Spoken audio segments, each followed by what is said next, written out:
दोस्तों, आज हम इस वीडियो में जानेंगे क्या 2026 में सच में कलयुग खत्म होने वाला है और क्या भगवान कल्कि अवतार लेने वाले हैं। आज इस वीडियो में हम जानेंगे पूरा सच। क्या आप जानते हैं कि शास्त्रों में कलयुग के अंत के बारे में क्या लिखा है? जब आप इन भविष्यवाणियों को सुनेंगे तो आपके रोंगटे खड़े हो जाएंगे। यह कोई काल्पनिक कहानी नहीं, बल्कि हमारे पवित्र ग्रंथों में दर्ज वे सत्य हैं जो युगों से अचल माने गए हैं। हम जानेंगे कि कैसा होगा कलयुग के अंत का वह भयावह समय, कैसा होगा उस युग का मनुष्य जो धर्म और मानवता को भूल चुका होगा, और स्त्रियों के लिए श्री कृष्ण ने कौन से गुप्त रहस्य बताए हैं, और सबसे रहस्यमय सवाल कब, कहां और कैसे प्रकट होंगे भगवान कल्कि। आज की इस यात्रा में हम जानेंगे कि किस प्रकार भगवान कल्कि कलयुग का विनाश कर सतयुग की पुनः स्थापना करेंगे। हम देखेंगे सतयुग की वह पहली झलक जो कलयुग के विनाश के तुरंत बाद प्रकट होगी। साथ ही कल्कि पुराण में वर्णित कलयुग के अंत की निश्चित काल गणना को भी जानेंगे कि आखिर कब समाप्त होगा यह युग। और अंत में एक ऐसा सत्य जो शायद ही किसी ने बताया हो, कैसी होगी भगवान कल्कि की मृत्यु। इसलिए मित्रों, विनती है कि इस यात्रा को अंत तक अवश्य देखें। जिन रहस्यों को आप आज जानने जा रहे हैं, उन्हें बीच में छोड़ देना अपने आप को अज्ञान के अंधकार में धकेलने जैसा होगा। तो आइए शुरू करते हैं यह अद्भुत यात्रा। महाभारत युद्ध के बाद जब द्वापर युग समाप्त हो गया, तब ब्रह्मा जी ने अपनी पीठ पृथ्वी की ओर कर ली। उसी के साथ ही कलयुग की शुरुआत मानी गई है। कल्कि भगवान विष्णु का 10वां अवतार, जिनके आगमन को कलयुग के अंतिम समय का संकेत माना गया है। शास्त्रों में स्पष्ट लिखा है कि जब भगवान कल्कि सफेद घोड़े पर प्रकट होंगे, उसी क्षण से प्रलय का आरंभ होगा, और उसी प्रलय के बाद एक नई सृष्टि, एक नया युग, सतयुग जन्म लेगा। जैसा श्री कृष्ण पहले कह चुके हैं, यदा यदा ही धर्मस्य ग्लानिर्भवति भारत, अभ्युत्थानम धर्मस्य तदात्मानं सृजाम्यहम्। जब जब धर्म की हानि और अधर्म की वृद्धि होती है, तब तब मैं स्वयं को प्रकट करता हूँ सतयुग। त्रेता द्वापर में भगवान विष्णु के 9 अवतार हो चुके हैं। मत्स्य अवतार, कूर्म अवतार, वराह नृसिंह अवतार, वामन अवतार, परशुराम अवतार, राम अवतार कृष्ण और बुद्ध अवतार, और 10वां अवतार कल्कि अवतार है जो कलयुग के अंत में होगा। इस अवतार के साथ कलयुग का नाश होगा और नए युग का प्रारंभ होगा। मान्यताओं की देखें तो महाभारत की घटना द्वापर युग की मानी जाती है। इसे बीते हुए 5100 साल बीत चुके हैं, और इसके बाद कलयुग शुरू हुआ। हिंदू धर्म के प्राचीन ग्रंथ गरुड़ पुराण, विष्णु पुराण और कल्कि पुराण में कलयुग का विस्तृत वर्णन किया गया है। इसमें स्त्री और पुरुषों के व्यवहार का भी वर्णन किया है। अगर आज का मनुष्य इन ग्रंथों में किए गए कलयुग के वर्णन को सुनेगा तो वह भयभीत हो जाएगा। पुराणों में जो हजारों साल पहले कहा था, वो एक एक शब्द सही हो रहा है। गरुड़ जी के पूछने पर श्री कृष्ण ने कलयुग का वर्णन किया है।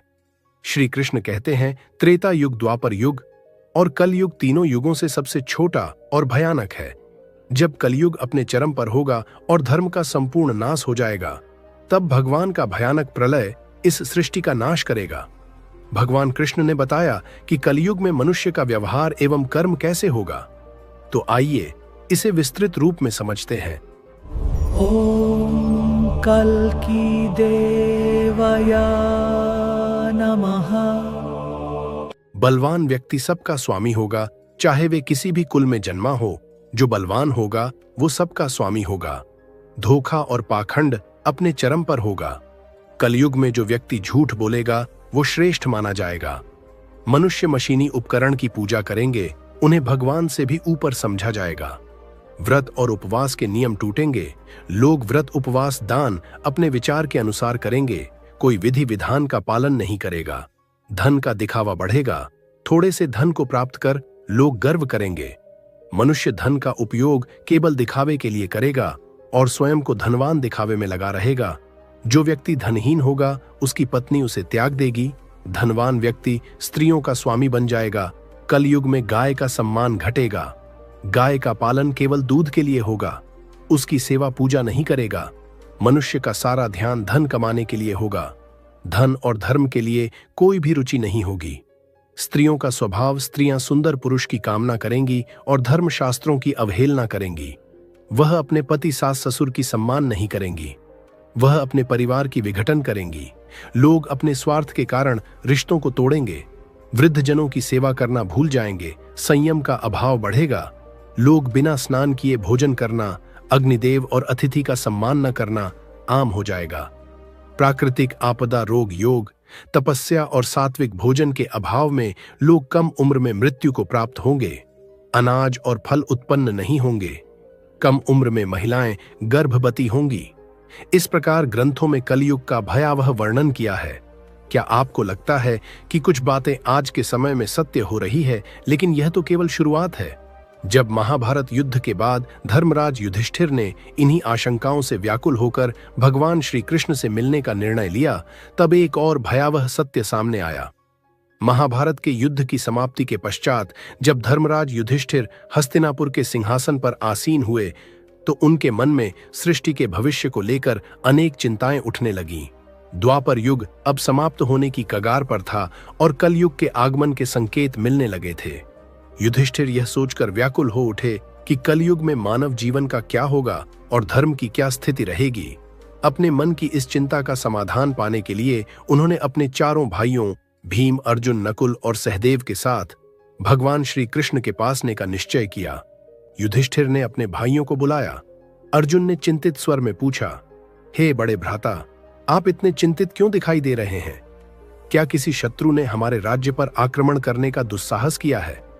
यदि ऐसा है तो आप बस आज्ञा दीजिए, मैं अभी जाकर उन सभी का नाश कर दूंगा। युधिष्ठिर ने एक गहरी सांस लेते हुए कहा, हे प्रिय अर्जुन, मैं तुम्हारे पराक्रम से भली भांति परिचित हूं। इस पृथ्वी पर कोई भी राजा इतना साहस नहीं कर सकता कि हस्तिनापुर पर आक्रमण करने का विचार भी करे। लेकिन मेरा चिंतन किसी बाहरी शत्रु के बारे में नहीं है। भीम, जो हमेशा से ही अपने बड़े भाई की हर चिंता को साझा करते थे, बोले, तो फिर क्या बात है? बड़े भैया, आपकी चिंता देखकर हमारे मन में भी अनिश्चितता और भय उत्पन्न हो रहा है। कृपया हमें शीघ्र ही बताइए कि कौन सा संकट हमारे सामने है। युधिष्ठिर ने गहरे स्वर में उत्तर दिया, हे भीम, तुम सत्य कह रहे हो। एक भयंकर संकट सचमुच आने वाला है।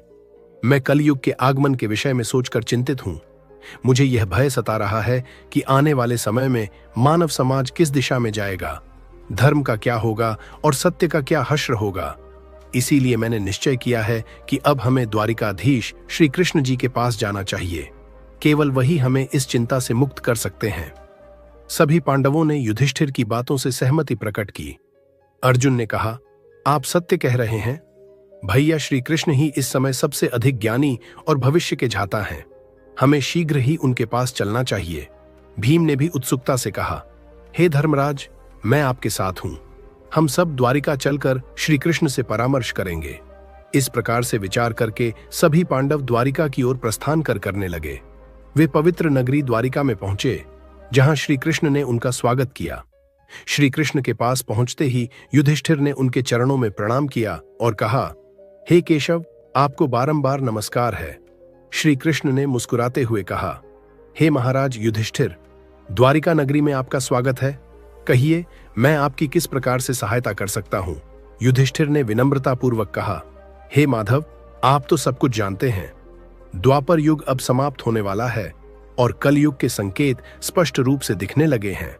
मैं यह जानना चाहता हूं कि कलयुग में मानव का स्वभाव और आचरण कैसा होगा। वह किस प्रकार के कर्म करेगा और मोक्ष प्राप्ति के लिए उसे कौन से प्रयास करने होंगे? श्री कृष्ण ने गहरी मुस्कान के साथ उत्तर दिया, हे धर्मराज, आपकी जिज्ञासा उचित है।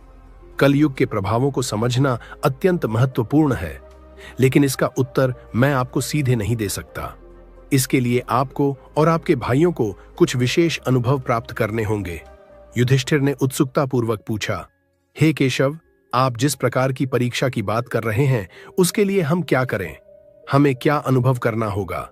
श्री कृष्ण ने कहा, हे महाराज, आपको और आपके चारों भाइयों को अलग अलग दिशाओं में स्थित घने और भयानक वनों में जाकर कुछ विचित्र और अद्भुत चीजें देखनी होंगी। जब आप वहां कुछ असामान्य घटनाओं का अनुभव करेंगे, तो उन्हें वापस आकर मुझसे साझा करें। तभी मैं आपको कलयुग के प्रभावों के बारे में विस्तार से बता पाऊंगा। युधिष्ठिर कहते हैं, जैसी आपकी आज्ञा केशव। आप जिस स्थान की ओर इशारा करेंगे, हम वहां पर जाने के लिए तैयार हैं। भगवान श्री कृष्ण कहते हैं, हे महाराज, आप और आपके चारों भाई अब अलग अलग दिशाओं में जाओ। सभी दिशा में भयंकर वन स्थित है। आप उन जंगलों में जाकर देखो। अगर आपको कोई विचित्र चीज दिखाई दे तो आप वापस आकर बता देना। मैं उससे आपको आने वाले कलयुग का रहस्य बताऊंगा। फिर युधिष्ठिर और उनके भाइयों ने भगवान श्री कृष्ण की आज्ञा का पालन करते हुए वन की ओर चलने का निर्णय लिया। पांडव अपने रथों से उतरे और पैदल ही वन की ओर चल पड़े। वन की यात्रा कठिन थी, लेकिन वे अपने मन में जिज्ञासा और ईश्वर की आज्ञा का पालन करने की उद्देश्य से चल रहे थे। वन का वातावरण शांति और रहस्यमय से भरा हुआ था और पांडव एक एक करके अलग अलग दिशाओं में जाने लगे ताकि वे अधिक से अधिक अद्भुत घटनाओं का अनुभव कर सकें। सबसे पहले युधिष्ठिर को एक घने और रहस्यमय वन में एक विचित्र दृश्य दिखाई दिया। उन्होंने देखा कि एक विशाल काय हाथी के 2 सूंड हैं। वह हाथी अपने दोनों सूंड से वन के पेड़ों को उखाड़ रहा था, मानो उसकी शक्ति अद्वितीय हो। यह दृश्य देखकर युधिष्ठिर आश्चर्यचकित हो गए और सोचने लगे कि यह अद्भुत घटना क्या संकेत दे रही है। उन्होंने उस हाथी को ध्यान से देखा और उसके अद्वितीय रूप को समझने का प्रयास किया। इसके बाद अर्जुन ने भी एक अद्भुत घटना का साक्षात्कार किया। अर्जुन एक सुंदर और शांत वन में पहुंचे जहां पक्षियों की चहचहाहट सुनाई दे रही थी। वहां उन्होंने देखा कि एक विशाल पक्षी के पंखों पर वेदों की रचाएं लिखी हुई थीं। वह पक्षी अत्यंत विशाल और गौरवशाली था, लेकिन वह मुर्दे का मांस खा रहा था। अर्जुन यह दृश्य देखकर सोचने लगे, यह कैसा अद्भुत और विरोधाभासी दृश्य है। एक ओर यह पक्षी वेदों का ज्ञान धारण करता है और दूसरी ओर वह मृत जीवों का मांस खा रहा है। अर्जुन ने इस दृश्य को ध्यान से देखा और यह समझने का प्रयास किया।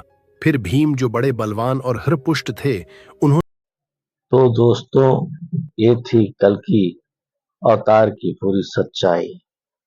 अगर आपको ऐसी ही रहस्यमय और धार्मिक वीडियो पसंद है तो चैनल को सब्सक्राइब जरूर करें और वीडियो को शेयर करें। हर हर महादेव। मिलते हैं अगली वीडियो में।